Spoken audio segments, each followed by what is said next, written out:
जय Hind and hello guys, स्वागत है आपका आपके अपने YouTube चैनल ज्ञानदेह होस्ट में। और इस वीडियो में मैं आपको बताने वाला हूं स्टाफ सिलेक्शन कमीशन यानी कि SSC Delhi police constable executive male and female online form 2025 के बारे में, जहां पर आपको लास्ट डेट अपडेट के साथ फॉर्म कैसे फिल करना है इसके बारे में पूरी जानकारी दी जाएगी। गाइस अगर आपको नहीं पता तो बता दो कि इस फॉर्म को फिल करने की लास्ट डेट आपकी 21 अक्टूबर 2025 है। तो आपके पास कुछ ही समय बचा है इस फॉर्म को भरने के लिए, तो जितना जल्दी हो सके आपको इस फॉर्म को अप्लाई कर लेना है, क्योंकि एक बार लास्ट डेट आगे निकल गई तो फिर गाइज आपको क्या पता कितना वेट करना पड़े इस भर्ती के दोबारा आने का, और अगर दोबारा आई भी तो क्या पता उस वक्त आप ओवर एज हो जाए। इसलिए गाइज आपको वेट नहीं करना है, इस वीडियो को देखते हुए सभी प्रॉब्लम के हल सहित अपना पूरा प्रोसेस कंप्लीट करना है। चलिए शुरू करते हैं। अगर आपने अभी तक वीडियो को लाइक शेयर नहीं किया हो तो कर दे, और चैनल को सब्सक्राइब करके बेल आइकन ऑन कर लेना। फिर जो लिंक वीडियो को डिस्क्रिप्शन में दिया है आप ओपन करेंगे, आपको जानने को मिलेगा कि ये भर्ती 7565 पोस्ट पर निकाली हुई है। फॉर्म जैसे कि मैंने अभी आपको बताया कि 21 अक्टूबर 2025 तक आप भर पाएंगे। फीस की अगर बात करें तो जनरल ओबीसी ईडब्ल्यूएस के लिए 100 है, एससी एसटी के लिए कोई फीस नहीं, और ऑल कैटेगरी फीमेल इनके लिए भी कोई फीस नहीं है। 12वीं पास कैंडिडेट इसमें अप्लाई कर सकते हैं और ऑल इंडिया से अप्लाई कर सकते हैं। एज लिमिट आपकी 18 से 25 साल के बीच रखी गई है। एंड गाइज आप यहाँ पर जानेंगे कि सैलरी आपको 25,500 रुपये से लेकर के 81,100 रुपये दी जाएगी। फिर आप जानेंगे कि आपका एग्जाम पैटर्न क्या है, आपका फिजिकल मेजरमेंट टेस्ट में हाइट मेल में कितना होना चाहिए और फीमेल में कितना होना चाहिए, चेस्ट आपकी बिना फ्लाई कितनी और फुला करके उसमें 4 सेंटीमीटर का फुलाव जरूरी है। फिर आपका फिजिकल इफिशिएंसी टेस्ट में जानेंगे कि आपको दौड़ कितनी लगानी है और फीमेल को कितनी लगानी है, सिलेक्शन प्रोसेस क्या है, ये सब जानकारी चेक करते हुए आप वीडियो भी देखेंगे जो कि मैंने मेनली बनाई है, जो कि आप प्रॉब्लम फेस करते हैं आपका लाइव फोटो अपलोड करने में, फिर आपका सिग्नेचर अपलोड करने में और फेस ऑथेंटिकेशन करने में। तो आप एक बार इस वीडियो को वॉच कर लेना, जो भी आपके सामने इशूज़ है वो सभी आपके सोल्व हो जाएंगे और आपका जो फेस ऑथेंटिकेशन है वो अपने मोबाइल से कर पाएंगे, आपका लाइव फोटो अपलोड कर पाएंगे और सिग्नेचर भी अपलोड कर पाएंगे, चाहे आप फॉर्म को मोबाइल से भर रहे हो या फिर कंप्यूटर से। तो एक बार इस वीडियो को वॉच कर लेना अगर आपको इससे जुड़ी हुई कोई भी इशू आ रहा है। अब आप यहाँ पर इंपॉर्टेंट लिंक के सेक्शन में आएंगे और अगर आप एलिजिबल है तो apply online link open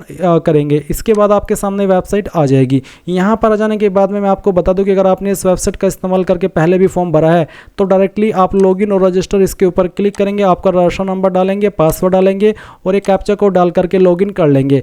password अगर आप भूल चुके हैं या फिर रजिस्ट्रेशन नंबर आप भूल चुके हैं और आप पहले से रजिस्टर्ड है इस वेबसाइट के ऊपर तो फॉरगॉट पासवर्ड के ऊपर क्लिक करेंगे, यहाँ पर कंफर्म के ऊपर क्लिक करेंगे और उसके बाद में आपके सामने कुछ ऐसा इंटरफेस आएगा जहाँ पर आपको आपकी डीओबी सेलेक्ट करनी है, आपका 10th का बोर्ड सेलेक्ट करना है और आपकी रजिस्टर्ड ईमेल आईडी या फिर नंबर डालना है और गेट वेरिफिकेशन कोड इसके ऊपर क्लिक करना है। देन आपके नंबर के ऊपर एक ओटीपी सेंड किया जाएगा। जैसे ही आप यहाँ पर ओटीपी वेरीफाई कर देंगे तो गाइज आपका रजिस्ट्रेशन नंबर आपको डिस्प्ले के ऊपर दिखाई देगा और आप आपका एक न्यू पासवर्ड बना पाएंगे, जिसका इस्तेमाल करके फिर आप लॉगिन हो जाएंगे। बट गाइज अगर आप बिल्कुल फ्रेशर है, आपने इस वेबसाइट का इस्तेमाल करके कभी कोई फॉर्म नहीं भरा, पहली बार ये फॉर्म भरने वाले हैं, तो आप लॉगिन और रजिस्टर इसके ऊपर क्लिक करेंगे और न्यू यूजर के सामने रजिस्टर नाउ इसके ऊपर क्लिक करेंगे। रजिस्टर नाउ के ऊपर क्लिक करने के बाद इस तरह से आपके सामने इंस्ट्रक्शंस आएंगे। अब आप यहाँ पर कंटिन्यू कर दीजिए। कंटिन्यू करने के बाद अब आप यहाँ पर देख सकते हैं कि आपके सामने आधार ओटीपी का जो एक सेक्शन है यहाँ पर डाल दिया है। अगर आप पहले से रजिस्टर्ड कैंडिडेट है तो गाइज जब आप लॉगिन करेंगे उस वक्त आपको ये ओटीपी वेरिफिकेशन करना होगा। बट आप तो फ्रेशर है, पहली बार इस वेबसाइट का इस्तेमाल करके फॉर्म भर रही है, तो इसलिए आपको ये चीज़ अब पहले ही करनी है, जो कि 2 जून से स्टार्ट हो रही है। तो यहाँ पर पूछेगी कि आपके पास आधार कार्ड है, अगर है तो आप यस करके अपना आधार नंबर डालेंगे, उस नंबर को दोबारा डाल करके वेरीफाई करेंगे, यहाँ पर टिक करेंगे। अगर आपको जो इन्फॉर्मेशन यहाँ पर इंग्लिश के अंदर ये पैराग्राफ दिया गया है इसको हिंदी के अंदर पढ़ना है या फिर सुनना है तो आप स्विच टू हिंदी के ऊपर क्लिक करके इस ऑडियो वाले निशान के ऊपर क्लिक करके इसको सुन भी सकते हैं। एंड उसके बाद गाइज आपको सेंड ओटीपी के ऊपर क्लिक करना है।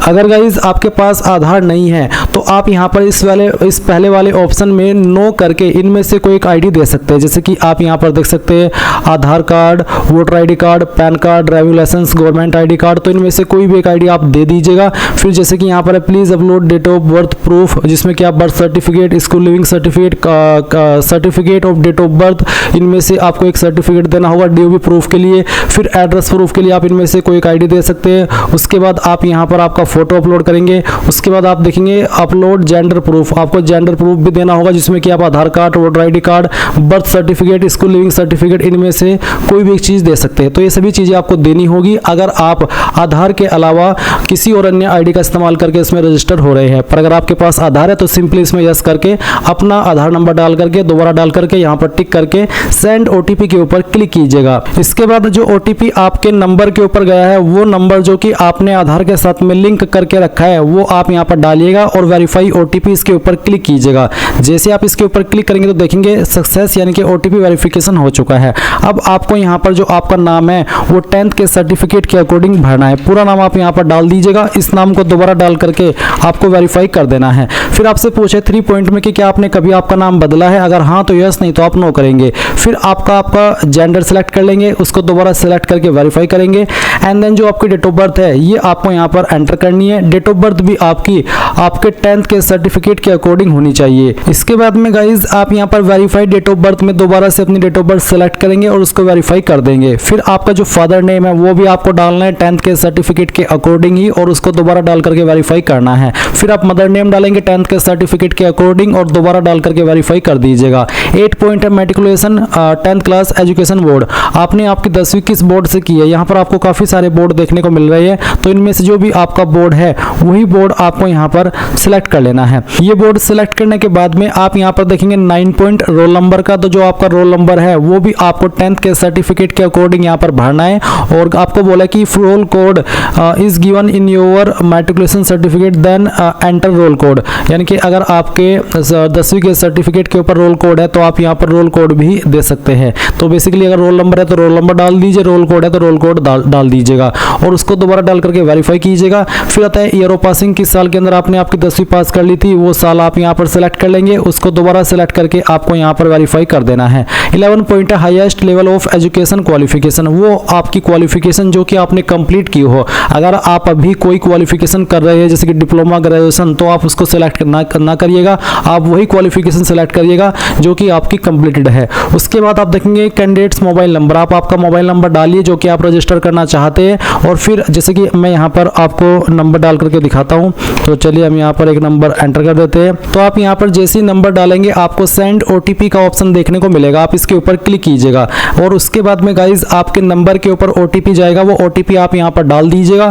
फिर आप आपकी ईमेल ID डालेंगे और जैसे ही आप ईमेल ID फिल करेंगे तो सेंड OTP का ऑप्शन मिलेगा, आप जैसे उसके ऊपर क्लिक करेंगे तो आपकी ईमेल के ऊपर भी OTP चला जाएगा। फिर आप वो OTP भी यहाँ पर डाल देंगे। उसके बाद जो भी जानकारी आपने यहाँ पर भरी है उन सभी को चेक करेंगे और सेव एंड नेक्स्ट के ऊपर क्लिक कर देंगे। एंड देन गाइज आप यहाँ पर देखेंगे success personal detail submitted successfully. अब आपको यहाँ से ओके करना है और ओके करने के बाद में आपको आपका रजिस्टर नंबर मिल चुका है। ये नंबर आपको नोट कर लेना है क्योंकि ये आपको फ्यूचर में बहुत काम आएगा SSC का कोई भी फॉर्म भरने के लिए। तो अब आपको यहाँ पर क्या करना है, आपको कंटिन्यू के ऊपर क्लिक करना है। अब गाइज यहाँ पर आपके सामने कुछ ऐसा इंटरफेस आएगा, तो आपको यहाँ पर आपका रजिस्टर नंबर डालना है जो कि अभी आपको मिला है और फिर आपको यहाँ पर आपका पासवर्ड ईमेल के माध्यम से सेंड कर दिया है, वो पासवर्ड आप यहाँ पर डालेंगे। एंड उसके बाद में जो कैप्चा कोड आपको दिखाई दे रहा है आपके डिस्प्ले के ऊपर वो आप यहाँ पर डालिएगा एंड देन साइन इन के ऊपर क्लिक कीजिएगा। इसके बाद में यहाँ पर आपको बोला है please set a new password, तो आपको यहाँ पर एक नया पासवर्ड बनाना है, बट पहले आप यहाँ पर आपका ओल्ड पासवर्ड डालें जो कि अभी आपको ईमेल के माध्यम से मिला। एंड देन फिर आप एक न्यू पासवर्ड बनाएंगे जिसमें कि आपको यहाँ पर एक इंग्लिश का कैपिटल लेटर कम से कम एक, स्मॉल लेटर कम से कम एक, ज्यादा कितने भी रख सकते हैं, एक नंबर और कोई एक स्पेशल कैरेक्टर। एग्जाम्पल मैं आपको यहाँ पर देख करके दिखाता हूँ, आप देख लीजिए। कुछ इस तरह का पासवर्ड आप बना लीजिएगा जिसमें कि इंग्लिश का कैपिटल लेटर भी है, स्मॉल लेटर भी है, स्पेशल कैरेक्टर भी है और डिजिट भी है। तो ये पासवर्ड बनाने के बाद में आप उसको दोबारा यहाँ पर डाल करके वेरीफाई कर दीजिए। फिर आपको यहाँ पर एक सिक्योरिटी क्वेश्चन सेलेक्ट कर लेना है एंड उसका आंसर आपको आपकी मर्जी के अकॉर्डिंग यहाँ पर दे देना है और फिर सेकंड सिक्योरिटी क्वेश्चन आपको सेलेक्ट करना है और फिर उसका जो आंसर है वो भी आपको यहाँ पर डाल देना है। एंड उसके बाद गाइज आप सेव एंड नेक्स्ट के ऊपर क्लिक करेंगे। अब आप यहाँ पर देख सकते हैं आपका पासवर्ड सक्सेसफुली क्रिएट हो चुका है। अब आप यहाँ से ओके कीजिए और ओके करने के बाद में आपको यहाँ पर आपके रजिस्टर नंबर एंड जो आपने पासवर्ड बनाया है उसका इस्तेमाल करके कैप्चा कोड डालना है और लॉगिन के ऊपर क्लिक करना है। इसके बाद आप यहाँ पर देखेंगे एडिशनल डिटेल, तो आपको यहाँ पर पहले आपकी कैटेगरी सेलेक्ट करनी है, SC ST OBC या फिर जनरल, तो जो भी है वो आप यहाँ पर सेलेक्ट कर लीजिए। फिर आपकी कैटेगरी दोबारा सेलेक्ट करके वेरीफाई कर ले एंड देन आप यहाँ पर नेशनलिटी के अंदर citizen citizen of India select कर लेंगे।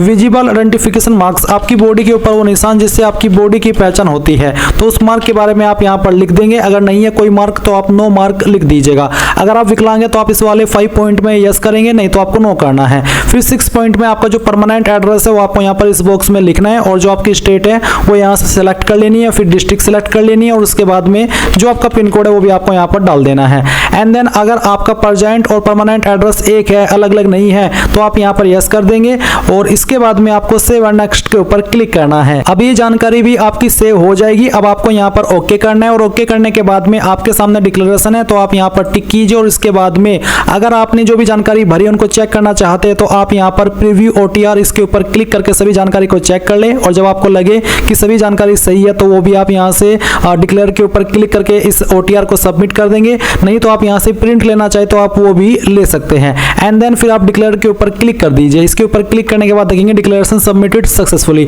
अब आप यहाँ से ओके कर दीजिए। अब गाइज यहाँ पर जैसे ही आपका जो रजिस्ट्रेशन है वो कंप्लीट हो जाएगा, या फिर अगर आप पहले से रजिस्टर्ड कैंडिडेट है और आप लॉगिन करेंगे तो आपको यहाँ पर लाइव एग्जामिनेशन का सेक्शन देखने को मिलेगा। आप इसके नीचे जो अप्लाई का ऑप्शन आ रहा है इसके ऊपर क्लिक करेंगे, देन आपके सामने इंस्ट्रक्शंस आएंगे। इन सभी को चेक करते हुए आप फिल फॉर्म इसके ऊपर क्लिक करेंगे। फिर आपके सामने वो सब इन्फॉर्मेशन आएगी जो कि अभी आपने OTR करते समय भरी थी। और अगर आप पहले से रजिस्टर्ड है और आप इस जानकारी को एडिट या मॉडिफाई करना चाहते हैं तो आप यहाँ पर इस आइकन के ऊपर क्लिक करेंगे, या फिर आप यहाँ पर डैशबोर्ड में जाकर के मॉडिफाइड डिटेल्स के ऊपर क्लिक करके इसको डिटेल्स को एडिट कर सकते हैं। ये आपके पास पहले ही मौका होगा। अगर आप एक बार यहाँ से इसको सबमिट कर दिए, बाद में आप एडिट नहीं कर पाएंगे। इसलिए सभी इन्फॉर्मेशन को अच्छे से चेक करते हुए आप नीचे की तरफ आएंगे और नेक्स्ट के ऊपर क्लिक करके यहाँ से ओके कर देंगे। फिर यहाँ पर आपको आपकी न्यू इन्फॉर्मेशन देनी है, जैसे कि 19 पॉइंट है हाईएस्ट एजुकेशनल क्वालिफिकेशन, यानी कि वो क्वालिफिकेशन जो कि आपकी हाईएस्ट हो। अब अगर आप इसमें देखेंगे अप्लाई करने वाली क्वालिफिकेशन तो 12वीं है, बट हाईएस्ट क्वालिफिकेशन आपकी कुछ भी हो सकती है, चाहे वो डिप्लोमा हो, चाहे डिग्री हो, या फिर पोस्ट ग्रेजुएट हो। तो आपको वही वाली क्वालिफिकेशन सेलेक्ट करनी है जो कि आपने कंप्लीट कर ली हो। जो आप अभी कर रहे हो वो आप सिलेक्ट मत कीजिएगा। उसके बाद यहाँ पर है 20 point essential qualification. Essential qualification से मतलब है वो क्वालिफिकेशन जिस क्वालिफिकेशन से आप इस पोस्ट पर अप्लाई करने के लिए एलिजिबल हो रहे हैं। तो वह है आपकी 12वीं स्टैंडर्ड या फिर 12वीं के बराबर। अगर आपने कोई डिप्लोमा किया है 10वीं के बाद तो आप इक्विवेलेंट टू 12th स्टैंडर्ड इसको सेलेक्ट कर सकते हैं। फिर ये 11 standard pass son daughter of serving retired of decays Delhi police personal के लिए सिर्फ ये अप्लाई होगा। तो अगर आप नॉर्मल कैंडिडेट है आप यहाँ पर 12th स्टैंडर्ड सेलेक्ट कर लीजिएगा। फिर यहाँ पर 20.1 है इसेंशियल क्वालिफिकेशन स्टेटस, आपने इसको पास कर लिया या फिर आप कर रहे हैं। अगर कर रहे हैं तो एपरिंग, उस एपरिंग के बाद आपका सिर्फ पासिंग ईयर में 2025 आएगा। बट अगर आप इसको पहले ही पास कर चुके हैं तो आप यहाँ पर पास सेलेक्ट करके जिस साल के अंदर आपने पास किया है वो साल आप यहाँ पर सिलेक्ट कर लीजिएगा। उसके बाद आप देखेंगे यहाँ पर स्टेट यूटीओ बोर्ड, कौन सी स्टेट के द्वारा पास किया वो स्टेट आपको सेलेक्ट कर लेनी है। एंड देन नीचे आप यहाँ पर 20.4 में देखेंगे नेम ऑफ बोर्ड, यानी कि किस बोर्ड के द्वारा आपने आपकी क्वालिफिकेशन को पास किया है। तो आप यहाँ पर इस तरह से देखेंगे, आपको काफ़ी सारी चीज़ें देखने को मिल जाएगी। बट गाइज अगर आपको यहाँ पर आपका बोर्ड दिखाई न दे तो आप यहाँ पर इसमें अदर का ऑप्शन ढूंढेंगे। मैं यहाँ पर अदर टाइप करके देखता हूँ इसमें कि अदर का ऑप्शन है या फिर नहीं है।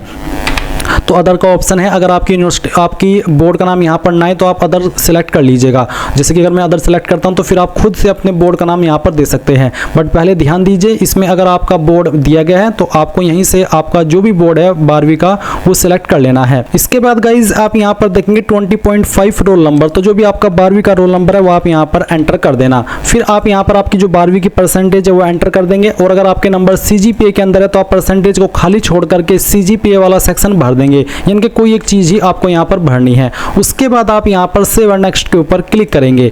फिर गाइज यहाँ पर प्रोसेसिंग होगी। अब आपके सामने यहाँ पर एडिशनल इन्फॉर्मेशन पार्ट फर्स्ट आएगा। इसमें आपको कुछ सवालों के आंसर करने हैं। जो सवाल आपके ऊपर एप्लीकेबल है वही आप आंसर करेंगे। जैसे कि 21 point you possess OBC category certificate. अगर आप OBC कैटेगरी कैंडिडेट है तो आपको यहाँ पर यस नो में आंसर करना होगा और आपको बताना होगा कि क्या आपके पास OBC कैटेगरी सर्टिफिकेट है, सेंट्रल वाला, स्टेट वाला नहीं। तो आप यहाँ यस नो में आंसर करिएगा। इसी प्रकार से 22 सवाल है कि क्या आप एक्स सर्विसमैन है, जो आर्म फोर्स होती है उनके, अगर हाँ तो यस, नहीं तो आप नो करेंगे। नॉर्मल एक्स सर्विसमैन है तो भी आप इसमें यस कर सकते हैं। अगर आप बिल्कुल फ्रेशर है तो आप नो कर दीजिएगा। फिर पूछे कि क्या आप एलिजिबल है स्पेशल कोटा जो कि एक्स सर्विसमैन को मिलता है और जो कि दिल्ली पुलिस का एक्स सर्विसमैन है उनको मिलता है। अगर हाँ तो यस, नहीं तो आप नो करेंगे। फिर क्या आप एक डिपार्टमेंटल कैंडिडेट है दिल्ली पुलिस के, अगर है तो यस, नहीं तो यहाँ पर भी नो कर देना है। फिर उसके बाद इसको दोबारा सिलेक्ट करके वेरीफाई करना है। फिर पूछे कि क्या आप एक सन या डॉटर ऑर्डर है सर्विंग रिटायर्ड और डिक्रीज्ड पर्सनल या फिर एमटीएस ऑफ दिल्ली पुलिस। अगर आप है इनमें से तो यस, नहीं तो आप नो कर दीजिए। फिर क्या आपने रिप्रेजेंट किया है state at the national level और the country at international level, यानी कि क्या आपने पिछले 3 साल के अंदर या फिर इस फॉर्म को फिल करने की लास्ट डेट तक अपने आप को रिप्रेजेंट किया स्पोर्ट्स में, स्टेट लेवल, नेशनल लेवल और द कंट्री या फिर इंटरनेशनल लेवल, किसी भी स्पोर्ट्स में? अगर हाँ तो यस, नहीं तो आप नो करेंगे। क्या आपको आईसीएमए के अंदर छूट चाहिए? अगर आप SC ST OBC और आप ओवर एज हो चुके हैं और आपको छूट चाहिए, तभी आप यहाँ पर यस करके बताइए कि किस कैटेगरी के तहत आपको छूट चाहिए। अगर आप SC ST OBC है और आप ओवर एज नहीं हुए हैं तो आप यहाँ पर नो कर दीजिएगा, क्योंकि आप ओवर एज नहीं है तो आपको कोई छूट नहीं चाहिए। बट अगर आपको चाहिए, आप ओवर एज हैं, 18 से 25 साल की उम्र से आपकी ज़्यादा हो चुकी है, तो आप यहाँ पर यस करके बता दीजिएगा क्योंकि मुझे इस कैटेगरी के तहत छूट चाहिए। फिर आप सेव एंड नेक्स्ट के ऊपर क्लिक कर देंगे और यहाँ से ओके करेंगे। फिर गाइज आपके सामने एडिशनल इन्फॉर्मेशन 2 आएगी, जहाँ पर आपको प्रेफरेंस ऑफ एग्जामिनेशन सेंटर, यानी कि आप एग्जाम सेंटर इनमें से किस सिटी में देना चाहते हैं। पहली चॉइस आपको किसको देनी है वो आप यहाँ पर आपकी चॉइस के अकॉर्डिंग सेलेक्ट कर लेना। फिर आपको यहाँ पर सेकंड चॉइस सेलेक्ट करनी है और उसके बाद में आपको थर्ड चॉइस भी सेलेक्ट कर लेनी है। फिर सवाल पूछा कि क्या आप एक national cadet corps certificate holder हैं, यानी कि NCC सर्टिफिकेट होल्डर? अगर हाँ तो यस, नहीं तो आप नो करेंगे। उसके बाद इस सवाल को दोबारा आंसर करके वेरीफाई कर देना है। फिर पूछा कि डू यू पोसेस डिग्री या फिर post graduate diploma awarded by राष्ट्रीय रक्षा यूनिवर्सिटी? क्या आपको RRU के द्वारा डिग्री का सर्टिफिकेट या फिर पोस्ट ग्रेजुएट डिप्लोमा का सर्टिफिकेट मिला है, अवार्ड मिला है? अगर हाँ तो यस, नहीं तो आप नो करेंगे। इसके बाद आपको सेव एंड नेक्स्ट करना है और यहाँ से ओके कर देना है। अब यहाँ पर आता है सबसे main part, upload photograph and signature और साथ ही फेस ऑथेंटिकेशन। फेस ऑथेंटिकेशन आपका ऐसे नहीं होगा, फेस ऑथेंटिकेशन होगा आपका माई SSC ऐप के द्वारा। अब आपको इसको करने के लिए क्या करना है, आप यहाँ पर to download the app from the play store scan the below QR code. आप इस QR कोड को भी स्कैन करके प्ले स्टोर से ऐप को डाउनलोड कर सकते हैं, या मैं आपको एक बार दिखा देता हूं कि कौन सा ऐप है और आपको क्या स्टेप फॉलो करने हैं। गाइज अभी जो आप वीडियो में देख सकते हैं ये है आपका माई SSC ऐप, जो कि आपको अपने मोबाइल के अंदर डाउनलोड करना है। जैसे आप डाउनलोड कर लेंगे तो आपको यहाँ पर इसमें आपका रजिस्टर नंबर और अपना पासवर्ड जो आपने वेबसाइट के ऊपर डाला होगा, अगर आप पहले से ही फॉर्म मोबाइल से भर रहे हैं तो अच्छी बात है, अगर ऐप से भर रहे हैं तो भी अच्छी बात है। तो आप यहाँ पर लॉगिन हो जाएंगे। लॉगिन हो जाने के बाद में आप यहाँ पर पर्सनल डिटेल के अंदर आएंगे और अपनी इन्फॉर्मेशन को इस तरह से कर लेंगे। जैसे ही आप अपनी इन्फॉर्मेशन को ये सब सबमिट कर दे तो आपको यहाँ पर, जैसे मैंने अभी इस वीडियो के अंदर अप्लाई करके दिखाया, ऐसे ही अप्लाई करना है। आप यहाँ पर अप्लाई के ऊपर क्लिक करेंगे। अप्लाई के ऊपर क्लिक करने के बाद में आप यहाँ पर इस वाले इंटरफेस पर आएंगे जो कि आपका फेस ऑथेंटिकेशन वाला है। और इसके लिए गाइज आपको एक ऐप और डाउनलोड करना है अपने मोबाइल के अंदर। कौन सा है मैं आपको बता देता हूँ। अभी जो आप यहाँ पर वीडियो में देख पा रहे हैं आधार फेस RD, ये वाला ऐप आपको अपने मोबाइल के अंदर इंस्टॉल कर लेना है। मैं आपको इन दोनों ऐप को डाउनलोड करने का लिंक अपनी वेबसाइट के ऊपर दे दूंगा और साथ ही इस वीडियो के डिस्क्रिप्शन में भी दे दूंगा। तो ये जो ऐप है आधार फेस RD, ये आप अपने फोन के अंदर इंस्टॉल कर लेंगे और फिर आपको कुछ नहीं करना है। ये ऐप आपको इंस्टॉल करने के बाद में नहीं चलेगा, यानी कि आपको इसमें करना कुछ नहीं, बस आपको इसको इंस्टॉल कर लेना है। इंस्टॉल करने के बाद में आप यहाँ पर इसमें इस तरह से आएगा, इसको प्रोसीड कर देना है। फिर यहाँ पर आपको ये प्लीज ब्लिंक टू कैप्चर, आपकी अपनी आईज को कैप्चर करना होगा। ये होगा क्या, मैं आपको एक बार थोड़ा सा और अच्छे से एक्सप्लेन करता हूँ। जब आप यहाँ पर इस माई SSC ऐप को इंस्टॉल ओपन करेंगे, इस वाले ऐप को इंस्टॉल करने के बाद में, और आप यहाँ पर जो फेस ऑथेंटिकेशन का आपके सामने स्टेप आता है, इस वाले स्टेप पर आएंगे तो ऑटोमेटिकली ये ऐप अपने आपके फ़ोन के अंदर रन हो जाएगा। अगर आप इस ऐप को बिना इंस्टॉल किए माई SSC ऐप को इंस्टॉल करते हैं और अपना फेस ऑथेंटिकेशन करते हैं तो वो नहीं हो पाएगा। पहले आपको इस वाले ऐप को अपने फ़ोन के अंदर इंस्टॉल करना होगा और जब आप इसको इंस्टॉल कर ले फिर आप माई SSC ऐप को इंस्टॉल करेंगे और फेस ऑथेंटिकेशन वाले स्टेप के ऊपर जा करके आप यहाँ पर देखेंगे कि आपका फॉर्म ऑटोमेटिक, आपका जो ये जो इस तरह के ऑप्शन है ऑटोमेटिकली आपके सामने आएंगे और आप यहाँ पर अपनी आईज को ब्लिंक करेंगे और फिर आप देखेंगे कि जो आपका फेस है वो डिटेक्ट हो जाएगा। जैसे ही गाइज आपका फेस ऑथेंटिकेशन हो जाए तो आप यहाँ पर देखेंगे फेस ऑथेंटिकेशन स्टेटस सक्सेस। फिर आप यहाँ पर देखेंगे कैप्चर योर फोटोग्राफ। आपको यहाँ पर प्लेन बैकग्राउंड के साथ में अपना फोटो कैप्चर करना है। Face is fully inside the rectangular area और आपको कैप नहीं लगानी, मास्क नहीं लगाना, ग्लासेस या स्पेक्टल्स नहीं लगाने हैं जब आप फोटो को कैप्चर करें, और ईयरफोन्स या फिर कोई डिवाइस भी आपको नहीं लगानी जब आप फोटो को कैप्चर करें। तो आप कैप्चर लाइव फोटो इसके ऊपर क्लिक करेंगे, आपका जो कैमरा है वो ऑन हो जाएगा और आप यहाँ पर इस तरह से अपना फोटो कैप्चर कर लेंगे। इसके बाद आप यहाँ पर देखेंगे फोटो अपलोडेड सक्सेसफुली। अब आप यहाँ पर इसको सेव कर देना और सेव करने के बाद में नीचे की तरफ आप देखेंगे अपलोड योर सिग्नेचर। अब आप आपका सिग्नेचर अपलोड करेंगे। इसका साइज 10 से 20 KB के बीच में रहना चाहिए। फॉर्मेट JPEG या फिर JPG का होना चाहिए। अब आप यहाँ पर अपलोड सिग्नेचर इसके ऊपर क्लिक कीजिए और जहाँ पर भी आपकी सिग्नेचर की फाइल है वो आपको सेलेक्ट कर लेनी है। चलिए मैं यहाँ पर एक फाइल सेलेक्ट करता हूँ, इसको ओपन कर लेता हूँ और यहाँ पर आप देखेंगे सिग्नेचर अपलोडेड सक्सेसफुली। इसके बाद जैसे ही आपकी दोनों चीज़ें हो जाए तो आप सेव एंड नेक्स्ट कर देंगे और अब आपके सामने यहाँ पर आपके फॉर्म का फाइनल प्रीव्यू आ जाएगा। जो भी जानकारी आपने शुरू से लेकर अभी तक भरी है वो सभी आपके सामने है और नीचे की तरफ आप आएंगे, सेव एंड नेक्स्ट के ऊपर क्लिक करेंगे, फिर आप यहाँ पर आई अग्री इसके ऊपर क्लिक करेंगे और जो कैप्चा कोड आपकी डिस्प्ले के ऊपर आ रहा है ये कैप्चा कोड आपको यहाँ पर एंटर करना है। ये एंटर करने के बाद में आप यहाँ पर सबमिट कर दीजिएगा। सबमिट करने के बाद देखेंगे कि आपका फॉर्म सबमिट हो चुका है और जो कैंडिडेट इस फॉर्म को SC ST and all category female से भर रहे हैं उनके सामने कोई फीस का पेमेंट नहीं आएगा, वो डायरेक्टली अपने फॉर्म का प्रिंट ले सकते हैं। और गाइज अगर आप जनरल OBC है तो आपको पहले फी पेमेंट करना होगा। जब आपका फी पेमेंट हो जाएगा उसके बाद ही आप अपने फॉर्म का फाइनल प्रिंट आउट ले पाएंगे। तो गाइज इस प्रकार से आप SSC Delhi police constable online form 2025 भर पाएंगे। आई होप ये प्रोसेस आपको पसंद आया होगा। कोई सवाल डाउट रह गया हो तो आप कमेंट के माध्यम से पूछ लीजिएगा। Thanks for watching. जय हिंद।